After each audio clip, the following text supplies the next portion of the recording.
Սերժիկ Սարգսյանի հարսը նույն ինքը Միքայել Միասյանն է, որը որ հետախուզման մեջ է գտնվում Հայաստանի Հանրապետությունից եւ փախած է, բոլորս կհիշենք, որ վերջերս Նիկոլ Փաշինյանը այդպես տեսանյութ հրապարակեց, երբ հրապարակում ցույց էր տալի, թե ինչն է վերադարձվել պետությանը, այնտեղ դուք նկատած կնեք, որ այդ ջազվե սրճարան կար, այդ ջազվեների ցանցը պատկանում էր Միշիկին, ապա մոնտաժել էին այդ սրճարանը եւ ուղղակի պետությունը այդպես վերադարձվել այդ տարածքը պետությանը։ Այս վիժվածքը չկարողանալով մարսել այդ ջազվեների հետ շուրջ կատարվող այդ process-ը, սա պատվիրել է եւ սա մարդ է ուղարկել, որպեսի որպես վատություն, այսպես որպեսի հայ ժողովրդին եւս մեկ անգամ մի վատություն անեն, գնացել այդ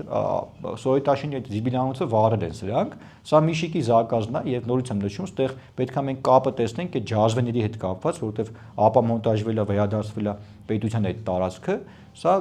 ցնցումների մեջ է եւ ամեն ինչի սրանք ընդունակ են Արթուր։ Ամեն ինչի վաղը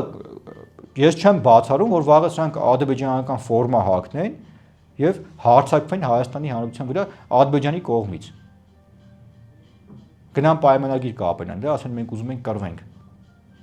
Արդեն օֆիցիալ, մինչև այդ տակից էինք անում, սրանք էդ են, սրանք թուրք են Արթուր։